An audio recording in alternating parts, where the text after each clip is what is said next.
Bonjour, je viens vous parler de la pleine lune, voilà, qui a lieu ce lundi 13 janvier 2025, très précisément à 23h28. On ne peut pas être plus précis.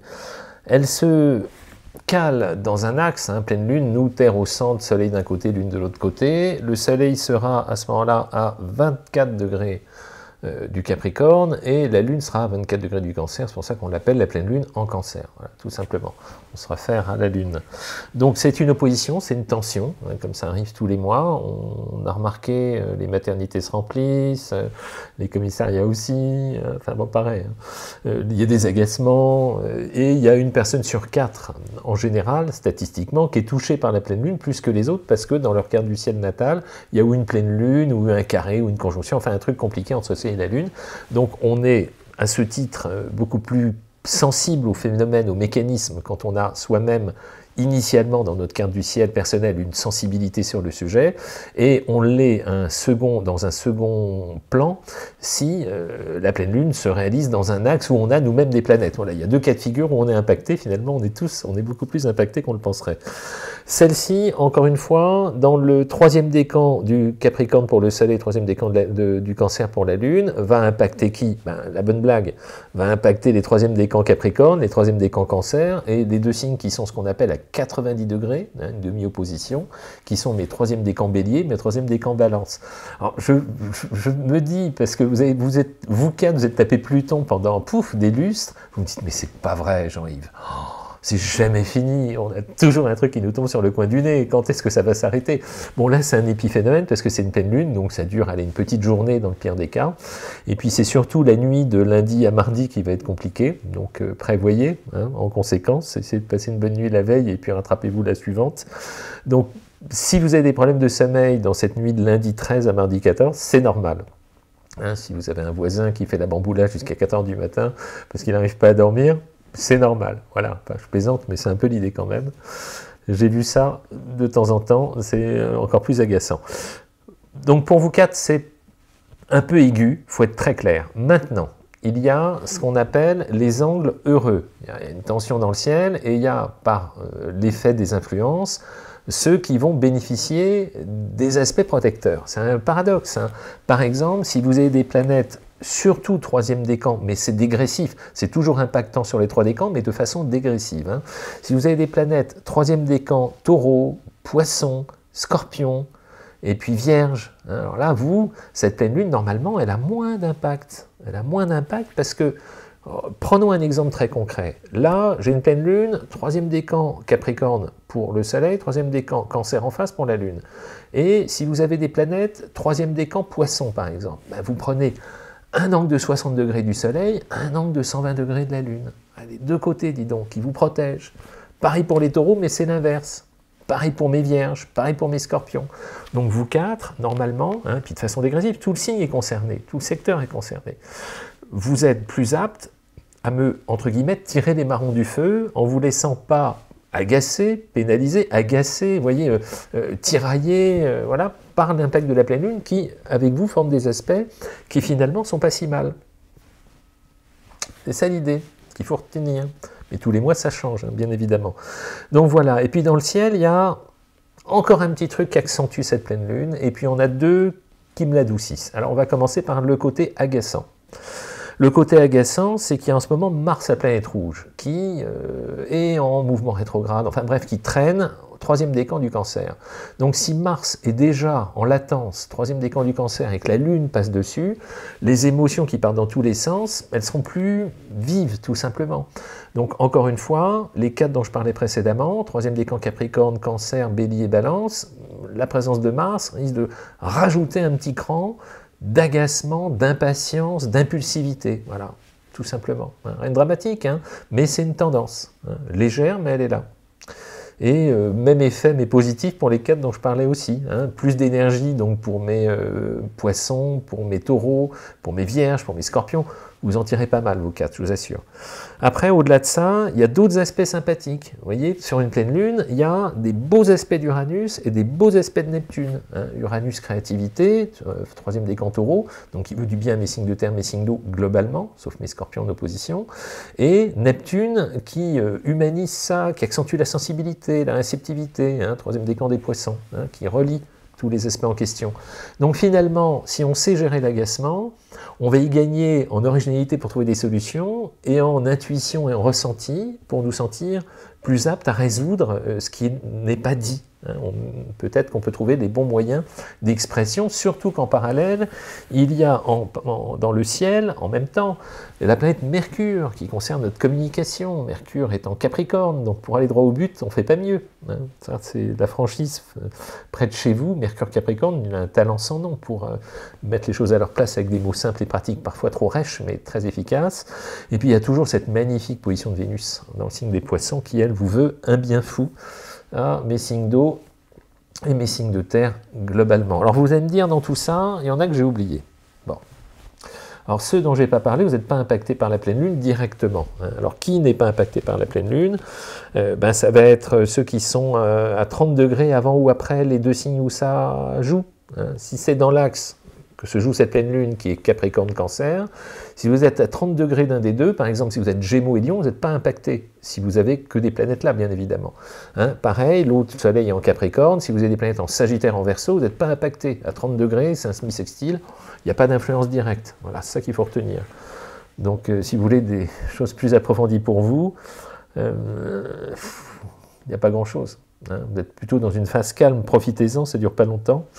Donc quand les astres sont paisibles, alors il y a toujours, bien évidemment, c'est redondant avec ce que j'ai fait avec l'horoscope de la semaine, ce magnifique Jupiter en Gémeaux qui est là en toile de fond de façon tout à fait protecteur pour mes Gémeaux, pour mes balances, comme ça, équilibre un peu, pour mes Verseaux, pour mes Béliers, pour mes Lions, hein, Jupiter. Voilà, pas mal.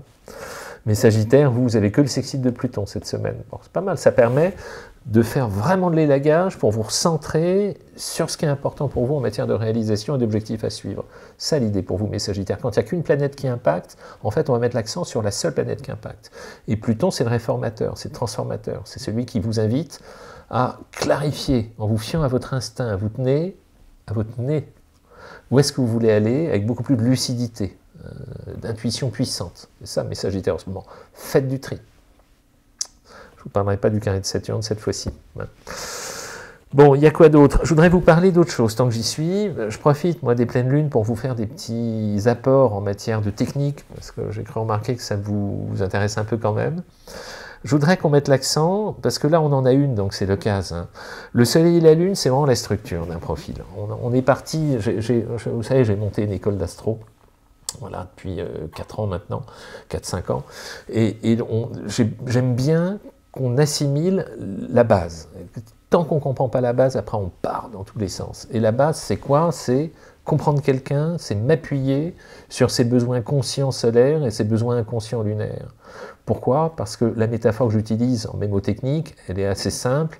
On revient 2-3 millions d'années en arrière, on a été nomades et puis pendant très très longtemps, et puis dès qu'il y avait un rayon de soleil, on sortait, on allait à la chasse, à la pêche, à la cueillette, tout ce qu'on pouvait trouver pour boulotter, pour survivre, c'était la condition solaire, et par extension, après on est dans les champs, après on va au bureau, après bref, la condition solaire, c'est on sort de la maison et on va trouver de quoi se substanter. J'aime bien ce mot, il est très joli, se substanter. Voilà, donc soleil, c'est ça. C'est qu'est-ce que je fais de ma vie consciente, sociale, extérieure en matière de réalisation. Et la Lune, c'est tout ce qu'on a accumulé au niveau émotionnel depuis l'enfance. Hein. Comme ça, quand on dit qu'on vit avec quelqu'un, on vit avec sa Lune, parce qu'on est dans des mécanismes qui ne sont plus des mécanismes extérieurs d'affrontement, de combat, d'affirmation, de réalisation, mais plus dans des mécaniques émotionnelles, intuitifs et affectifs. Donc ces deux piliers-là, ils sont centraux. Hein. Allez pas me chercher des dominantes ailleurs, c'est une hérésie. Hein. Conscient et inconscient, c'est la structure. Tout le reste se met au service de ces deux, infrastructures osseuses fondamentales. Vraiment, ne me loupez pas ce truc-là. Mais mon soleil et ma lune, notre partie consciente et notre partie inconsciente, typiquement exposée et tendue dans le cadre d'une pleine lune, reçoivent parfois, dans une carte du ciel de naissance, des aspects positifs, ou d'autres qui le sont moins. Je vais prendre pour exemple un aspect avec Saturne. Saturne, c'est la planète du temps, de la sagesse, de la profondeur, de l'économie, voilà. Hein. Donc quand Saturne forme des beaux aspects avec un Soleil, ce sont des profils qui ont plus d'aptitude à voir loin. Quand Saturne forme des aspects compliqués avec le Soleil, hein, que ce soit un carré, une opposition, ce sont des profils qui peuvent avoir une appréhension de manque de confiance en eux. Vraiment, hein, ça peut être un poids, un boulet, quelque chose de contraignant, et il faut souvent attendre la deuxième partie de vie pour qu'on s'approprie ce savoir-faire de se faire confiance, tout simplement. Mais souvent, c'est une contrainte, un Soleil-Saturne, compliqué. Quand il est heureux, hein, que ce soit en sextile, en trigone, ce sont des profils qui, naturellement, vont cultiver le talent à se projeter sur le lointain. Un talent, un don même. Hein. Mais quand c'est compliqué, c'est étouffant. Voilà. La Lune, c'est un autre mécanisme. Une Lune avec Saturne compliquée va développer ce que j'avais appelé des carences émotionnelles structurelles. La Lune, c'est l'enfance, la mère nourriture, la confortation affective, etc. Et des carrés, des conjonctions, des oppositions Lune-Saturne, c'est lourd. Hein. En général, on déploie, par effet réflexe, ce que j'avais appelé la trilogie des boulimies compensatrices. C'est-à-dire que dès qu'on est dans des insécurités émotionnelles structurelles, Lune-Saturne, ça donne souvent ça, on va compenser sur 3 grilles de lecture qui vont être alimentaires, affectives et financières. Alimentaire, c'est là où on va trouver structurellement plus de boulimie ou d'anorexie, si on est en hyper ou en hypo. On va y trouver plus, sur le plan affectif, des profils qui vont avoir besoin d'être aimés à tout prix quand ils sont dans l'hyper et qui vont se méfier des éléments affectifs quand ils sont dans l'hypo. Et sur le plan financier, on va avoir affaire à des profils qui sont dispendieux quand on est dans l'hyper et extrêmement raisonnables quand on est dans l'hypo. Voilà. Ce sont souvent des manifestations qui, du coup, on les voit. On subodore, on suppose, quand on voit des mécanismes comme ça chez un interlocuteur, qu'il y a ça comme système de fragilité structurelle. Petit truc que je vous donne comme ça. Un peu de métier. Voilà ce que je voulais vous raconter aujourd'hui sur la Lune. Et puis après, on peut se faire les autres. Hein.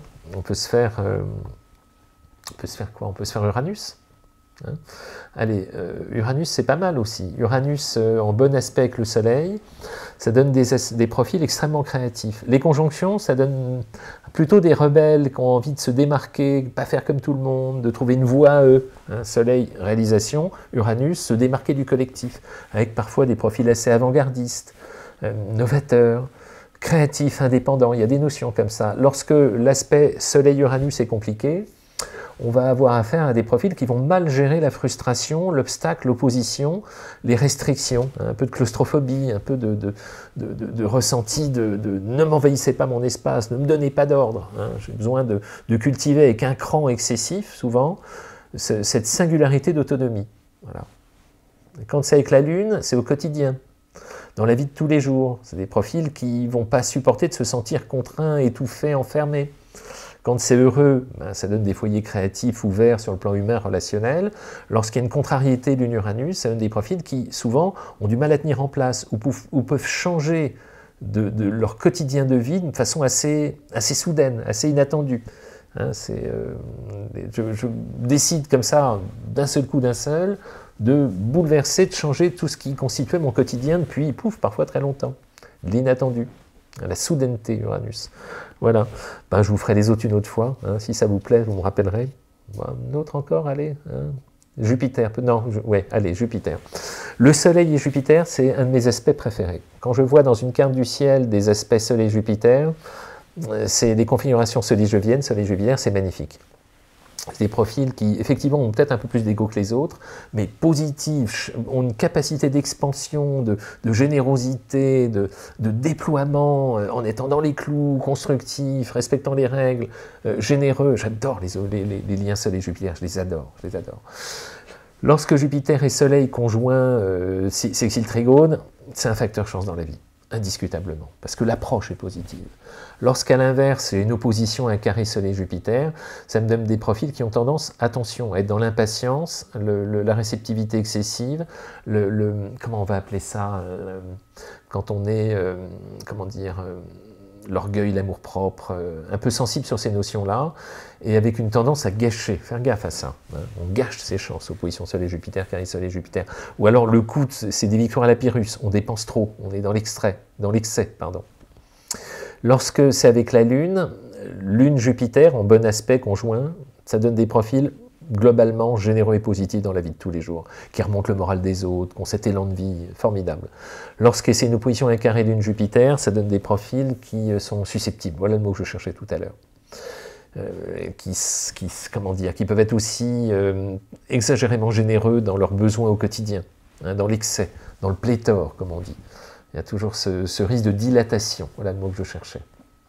Bon, si ça vous plaît, vous me direz. Voilà ce que je voulais vous raconter. Mais c'est sans fin, l'astro. C'est sans fin. Il y a les épiphénomènes de l'horoscope, et puis il y a tout ce qui est la construction des mécanismes qui, lorsqu'on met le nez dedans, on a du mal à le relever après. Voilà, vous savez tout. Bon, et une petite citation. J'allais oublier mes petites citations. Il y en a 3. Moi, je les garderai religieusement. Trois de Valérie. Alors, c'est pas les mêmes Valérie, mais il y en a 3 de Valérie. Alors, la première, elle est du Dalai Lama. L'intelligence permet de savoir quoi dire, la sagesse permet de savoir quoi taire. Je l'aime bien celle-là. Il y a des choses qui se disent et d'autres qui ne vaut mieux pas. Voilà, c'est ça, hein, la sagesse, l'intelligence, selon le Dalai Lama. Allez, une autre de mon autre Valérie, de Voltaire cette fois-ci. La décision la plus courageuse que vous prenez chaque jour, c'est d'être de bonne humeur. Ça, je l'adore. Merci beaucoup Valérie. J'adore celle-là. La décision la plus courageuse que vous prenez chaque jour, c'est d'être de bonne humeur. Si je pouvais vous le graver, ça, mais vous êtes converti. Si vous regardez mes vidéos, c'est que vous pensez pareil. Voltaire, date pas. Hein. Et puis enfin une dernière, de Bernard Werber, toujours Valérie. Chacun est prisonnier de l'histoire qu'il se raconte à lui-même. Ça, c'est hyper intéressant. Chacun est prisonnier de l'histoire qu'il se raconte à lui-même. C'est là où interviennent les notions de subjectivité liées au ressenti. Voilà. Vous prenez 2 enfants, un qui a un profil super positif et l'autre beaucoup moins. Vous les interrogez, arrivés à l'âge adulte, et ils ont eu la même éducation, à peu près la même affection, à peu près la même attention, etc. Le premier vous dira « Ouais, j'ai pris 2 fessées, je m'en souviens même pas, qu'est-ce qu'on fait demain, quoi? Allez, qu'est-ce qu'on fait ?» Et le deuxième dit « Oh là là, j'ai pris 2 fessées, je m'en suis jamais remis, 20 ans de thérapie, est-ce que je m'en remettrai un jour ?» Vous voyez comme quoi l'approche, l'état d'esprit. Voir le bon côté, c'est vraiment un angle majeur. Et puis je vais terminer là-dessus. Voilà. Merci beaucoup pour tout. Et puis je vous prépare plein de trucs comme d'habitude. À très vite.